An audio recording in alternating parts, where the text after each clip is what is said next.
and welcome back. Juliana and Martine here today, and we have some fun videos lined up for the month of December. We've already published a couple now. That's at right. this point.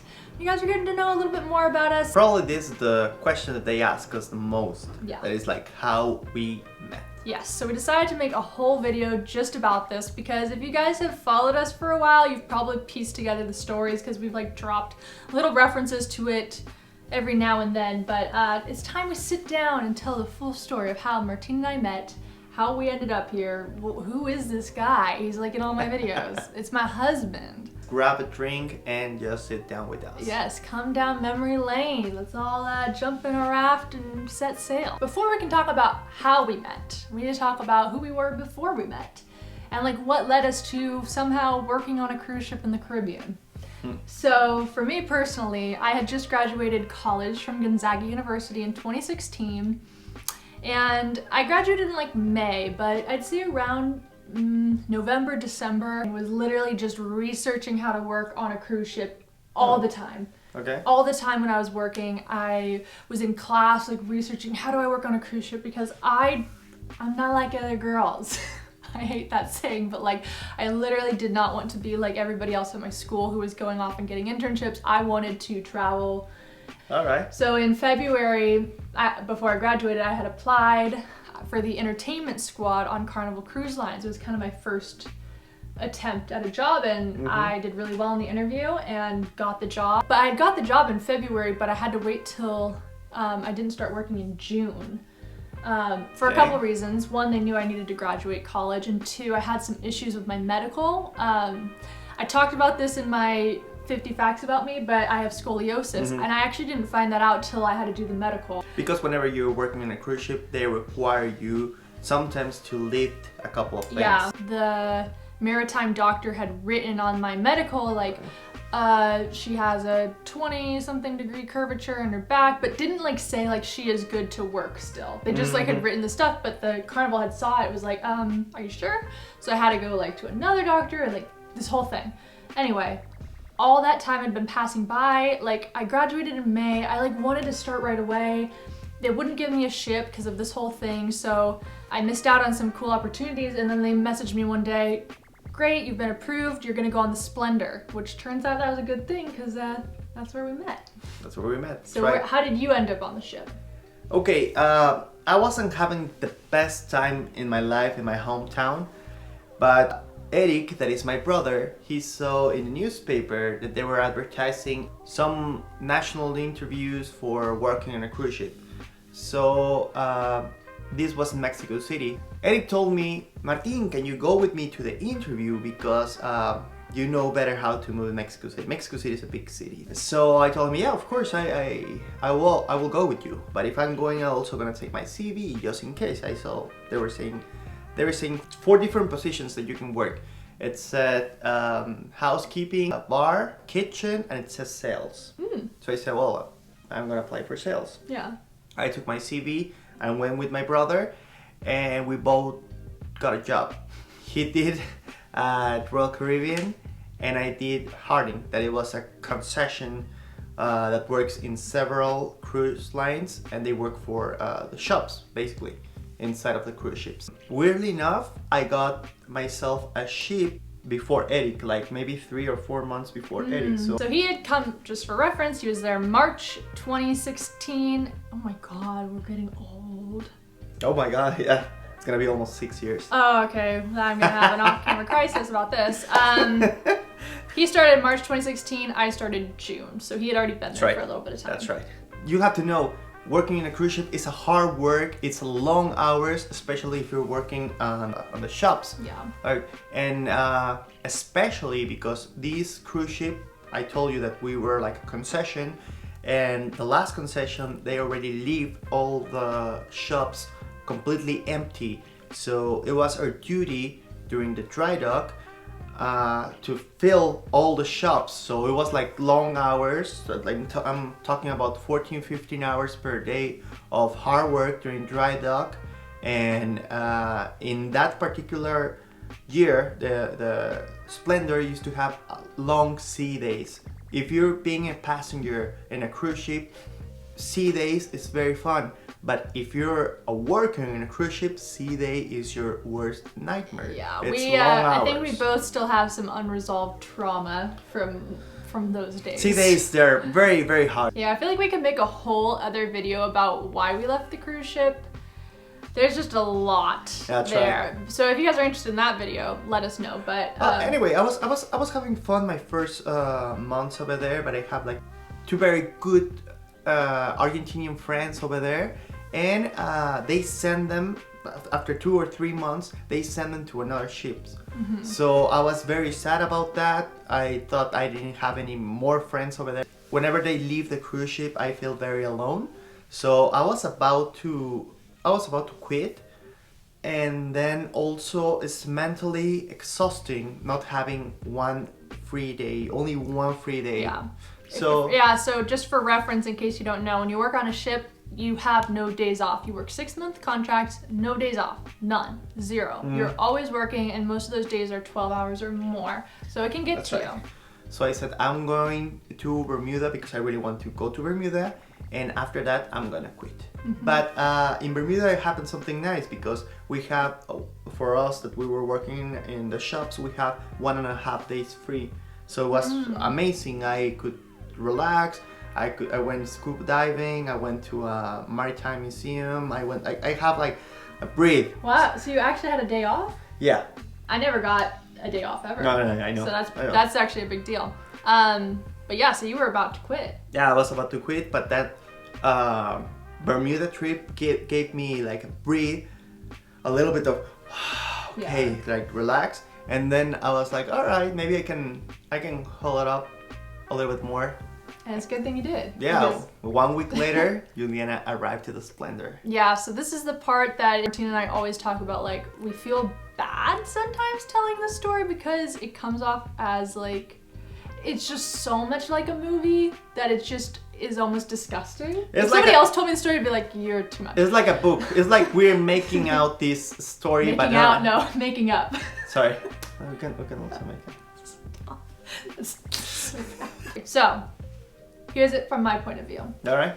I'd arrived to the ship, literally looked like a fish out of water. I was completely lost. Met a couple of people on my team. They're all really nice. Day 1, they were like already training me on how to do things. And then it was very confusing. And then day 2, they were like, okay, go at it. Everything we just taught you, which is kind of ridiculous thinking about it. But there's one activity in particular that was called drive and dive or something. I forget what they call it on Carnival, but you can be in the pool and watch a movie. But there needs to be somebody there to announce it, like, this is the movie you're watching, enjoy. And then I walk away, literally. So I was on my way to do that. And on my way there, I noticed I had some time to kill, so I was kind of looking around. And I ended up on, let's see, it was deck 5, right? Yes, deck 5, which is where the shops are and the atrium. Starboard side. Yeah, and they had all these tables set up outside of the shops that were selling little things, and I had never seen the things that they were selling. And I was walking on the right side towards the deck, towards wherever I was going. I was lost. I actually shouldn't have been going that way if I was trying to go where I needed to go. You need to go to the opposite side. And I see this man, and I'm like, interesting. So I walk a little closer and I see his tag says he's from Mexico, and I was like, you know, I could really use some friends. It's like, I don't know anyone here, and this guy looks to be around my age. He looks really nice. His tag says he's from Mexico. I freaking love Mexico, a little too much for my own good sometimes. And I studied there. I studied in a town called Cuernavaca. Let's go up and introduce yourself and speak Spanish, because I was really into showing that I could speak different languages. So I went up, I said, I don't remember what I said in Spanish exactly, but in English it was something along the lines of like, oh hi, like I see you're from Mexico, your name tag says you're from Mexico, do you know Cuernavaca? And he just was looking at me like, I'm like, Cuernavaca, Morelos, it's near like Mexico City. I thought like my Spanish was bad or something. I was like, geez, I've been out of school for a month and it's already this bad? And then he just looks at me. What did you say? That's my hometown. Yeah. That's my hometown. That's why I was speechless. It's like, this pretty girl just come over here, just look at me and tell me that I know Cuernavaca? What is this, a joke? It's not like, I mean, it's not a huge tourist destination. Yeah, it's not. Especially especially because every American you had met is like, oh, you're from Mexico, Cancun, Cabo, woo. And then we started talking, and literally, I'm not kidding you guys, we both felt this. It felt like everything else disappeared. I don't even know if there was people there. It was just me and him. And I was just like, this is interesting. And we ended up finding out we went to the same university, the one that I studied abroad at there. I think we probably even started talking about like, oh, like, did you ever go to the printing room? Like that, I hung out there a lot because I had to do like, I didn't have a computer or something. So you're like, yeah, I was there too. Like we probably were there at the same time. It's really not a big school. It is small. We said, well, we have to talk a little bit more about Cuernavaca. Let's hang out tomorrow during port hours. But you say, yeah, oh no, tomorrow I have a training. Like whenever you're a crew member and you just get into the ship, you have a lot of trainings. Yeah. For safety reasons. Yeah. So I was like, maybe the next day. Maybe the next day. That is going to be Dominican Republic in a port that is called La Romana. And then I was like, okay, great, bye. After she left, I talked with Benedict, his Scottish guy, and he was my roomie as well. So I told him, hey, I met this girl. She told me she studied in my hometown. She speaks very good Spanish. Oh my God! It's like, oh, where's she from? The U.S. I think. Oh, like, does she work over here? Like, she's, I don't know. Like, she has a name tag or. She's wearing a dress. She's wearing a dress. I was also wearing some over the top ball gown, right? Like everybody made fun of me because I was too overdressed on the job. I did pageants, so there's no such thing as overdressed. So imagine, I just come up in this glamorous ball gown. He's just like, what? And this girl in Cuernavaca, what? Yeah, it was like, Benito was asking me, what do you do on the ship? Like, yeah, I had no idea. Well, at least she gave you a phone number. It's like, no. What's her name? I don't know, something with J. Well, she gave you the cabin so you can call her. No. What?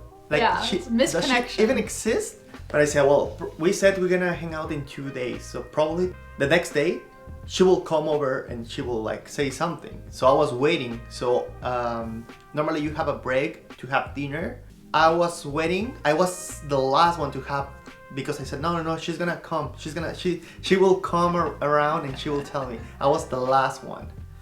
And she didn't came. So I was like, all right, I'm gonna have dinner. So then when he went on dinner, I came, of course. And I went to the shop, I said, there's a guy from Mexico. I'm so bad at names. There's a guy from Mexico, do you know? And somebody's like, oh yeah, he's on his break. I was like, oh, okay. And then yes, the Irish girl or Scottish girl, they told me, oh Martin, there's a girl that came and look at you. I said, oh God. Just as she will come back. This is like a full-on romantic comedy. Okay, right? So I was waiting for her, and then she came back. She gave me her phone number. She gave me her cabin number, and also she took herself a picture. Do you remember you took a selfie? Only from your eye or something? Yeah, it was only from my eye. I have it. You guys have to understand 2 things. One, I am not like this normally. Like, I am not flirtatious. I don't even think I realized I was like flirting or like, that's the picture, guys. That's classic Juliana. That's classic. Yeah, so that's just, so second thing is I'm really weird. I don't know, I'm just a little out there sometimes, but I'm also not the type of person that was like looking for romance. And actually, like, I didn't even want my fellow entertainment hosts to even know I met you, because I was like, oh, I don't want to be that girl. It's like my second day and I already met someone. I was really trying to like not do that whole thing. We have our first date, right? So it was in La Romana. We say each other, okay, yes, tomorrow it's gonna be at 8 o'clock or something like that. We're gonna see each other in the crew mess, so we have a little bit of breakfast and then we can go. Let's pretend we said 8. It was 8:45. And I was waiting in the crew mess, and I was like, I don't hate, there's little things that I hate most, that impuntualidad. Yeah, like not being punctual. And I'm not like that. I am so punctual, but when you're working on a cruise ship and you're living in a cabin with no windows, if you forget to set an alarm, you're not going to wake up. It's pitch black, it feels like midnight, so I overslept. Yeah, so I sent her a message, just like, still gonna happen. I said like, oh, yeah. I woke up, I She panicked. she was too pretty for that. I woke up and I was panicked. I was like, oh my god, I'm so sorry, I'm so sorry, I'm so sorry. I ran, got myself together, and luckily you hadn't left. Yeah, but also we missed the last train that goes to this, I don't know, like touristic part of La Romana. So we said, oh, okay, we can go to the town, you know, to this supermarket. And you say, oh yeah, I need floss. Yeah, So I need floss and I want a tripod, I said. Because this is at the beginning of my YouTube stunt. Yeah. And so I was like, I'm gonna get a tripod so we went and floss. walking towards the supermarket, and then we bought floss and we bought vanilla ice cream. No, dulce de leche. Dulce de leche ice cream. We bought a You're right. Haagen-Dazs dulce de leche and we ate it pictures of right that there thing. in the supermarket. We shared it. And we have a picture. And at this point I was still thinking like, oh wow, this is fun. Like I already have a friend. And I was like, man though, if I can just shop for floss with this guy and eat Haagen-Dazs in like a random supermarket sitting area, like this is a cool guy.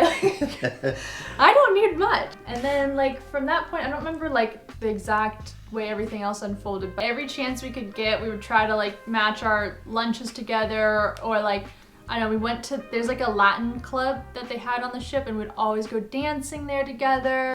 So we're still friends at this point. So that week that we met, at the end of the week, there was a crew party.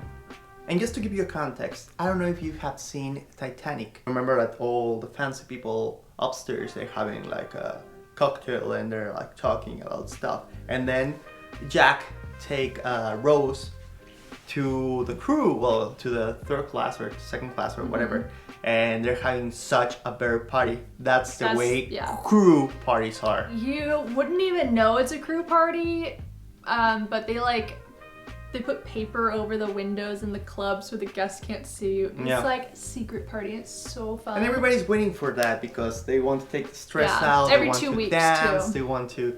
Anyways, during that crew party, we were dancing a lot, like silly dancing, I was doing like this crab thing. Like we were having so much fun, and we went to bed maybe at 4:30 because we were talking, watching the stars. We like went out to the deck where they like they have like a camera on the deck, and we were like on the deck waving at the camera and like looking at ourselves. That's us. And yeah, no, we're just hanging out. And at the party though, I told Benedict, I was like, I like Martine. Benedict was his roommate. I was like, I like Martine, what do I do? And he's like, oh, I'll take care of it. I was like, I'll take care. Benedict already knew that I really like her. So whenever I arrived to the bedroom, like to my place, Benedict goes, by the way, she says she likes you. And I was like, what? I know. I couldn't sleep. And then the day after was Aruba. So we said we're going to Aruba with a couple of friends, but I purposely say... With other friends, he said, I told him, come. no, don't go. I was like, please let me alone with her. And so it was just him and me, and I was like kind of like nervous because even though I liked him, I was like super awkward and just like I don't know what I'm doing. I'm making mistakes. What am I doing? And we went to the beach and we were having so much fun. We had the GoPro with us, your GoPro, and then we're just taking pictures. And I just watched a couple of videos of that. Really? And we're just having so much fun hanging out. And then we went back to the ship. Nothing. Still friends at this point. That's and right. then that night we went to the crew bar, and we were with all these Latinos from like all over. Some were from Peru, I have a some couple were of from friends. Ecuador, some were from all over. And I was once again wanting to show off my Spanish, so I was telling all these guys at the table.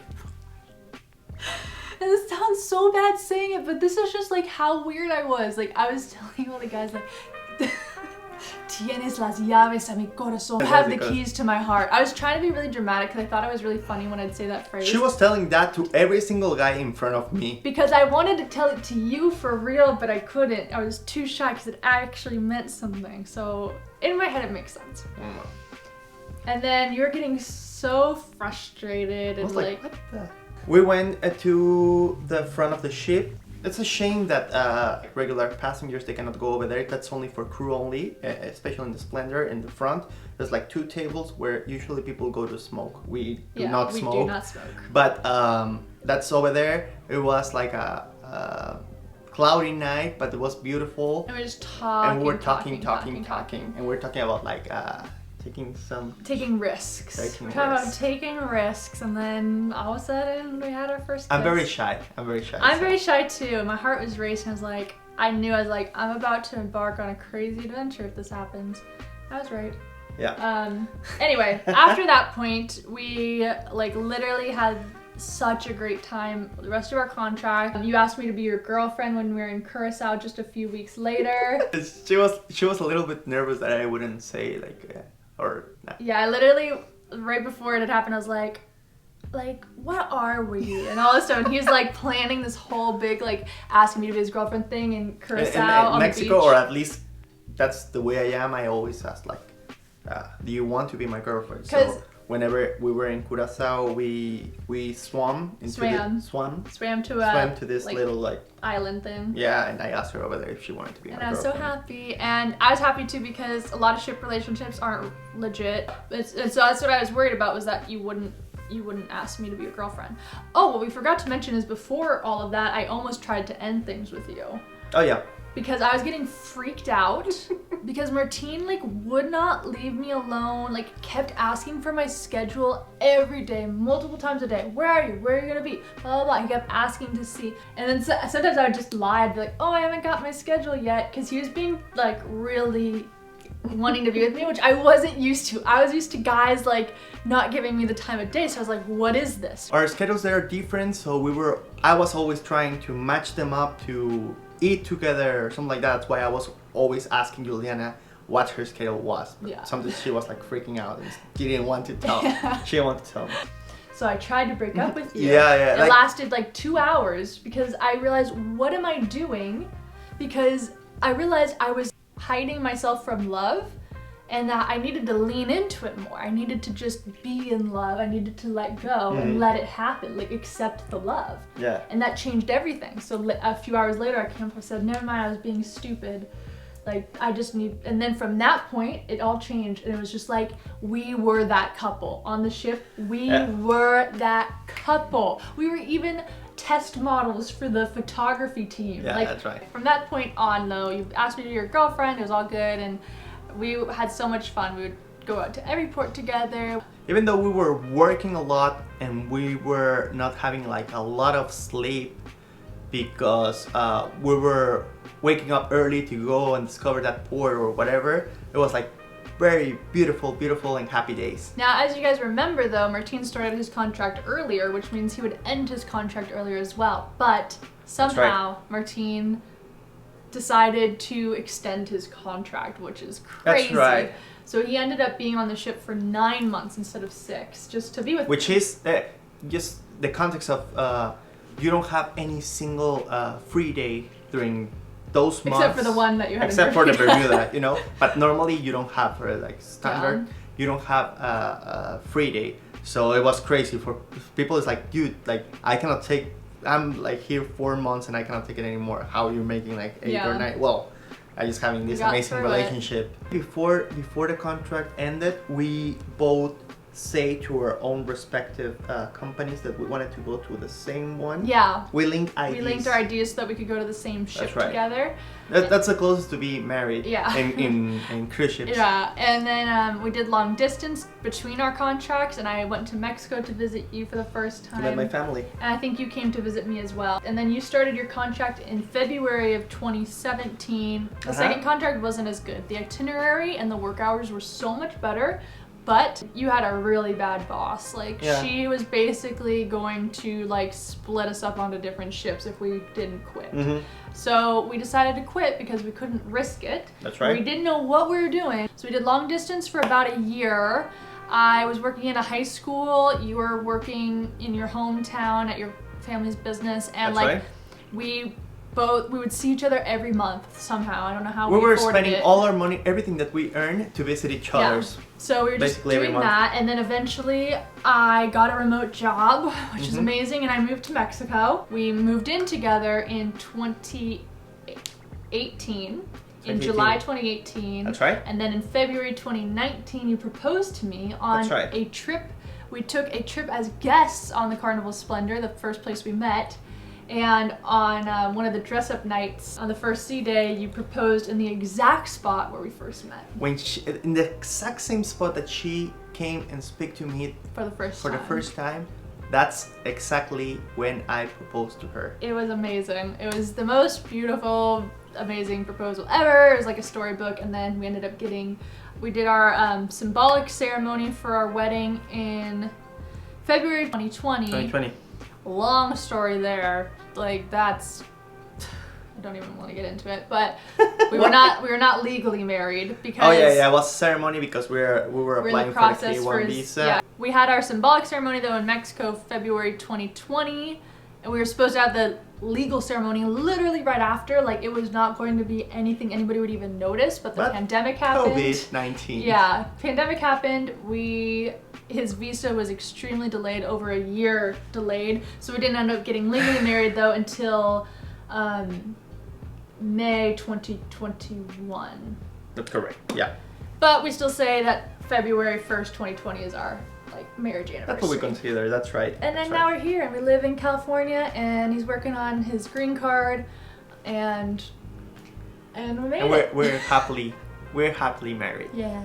We are very happy that we went through all the different obstacles that they happened during our love time, and we can get through everything, long distance, the cruise ship life. There's not a lot of chances of couples to get through ship life. And just so many other obstacles that have been thrown in our way through the whole immigration system with the US. It's just, I don't want to talk about that. All odds were against us, and we just were like, nope, we're giving it everything we have. Also, two different cultures, two different languages, and two different personalities and everything. I'm happy that my family and yours, they come along with us on fighting for this, because my family completely loves you, your family loves me, and we're having such a great time with each other. Yeah, we really fought a lot to be here. Yeah. Yeah, we've had to fight a lot to be together, but it's been worth it. It's worth it. It's worth it. We're happily married over here, and we are fighting for our dreams. One thing that makes our relationship so special is that we're from two different cultures, like Martine said, so we're gonna have a whole other video on intercultural relationships and what the pros and cons have been for us. That's so correct. Stay tuned for that video. And yeah, hope you guys enjoyed getting to know us a little bit better. If you have any questions, leave them in the comments. And you know what to do. Like, comment, subscribe. And we'll just be here, keep making videos. So long. Travel well. And make the world your neighborhood. See you guys next time. Bye. Curious what camera gear we use while traveling? Want to rock some of our awesome merch? Or maybe you just want a discount with some of our favorite companies? Make sure to check out the description of this video for links to all these things and more.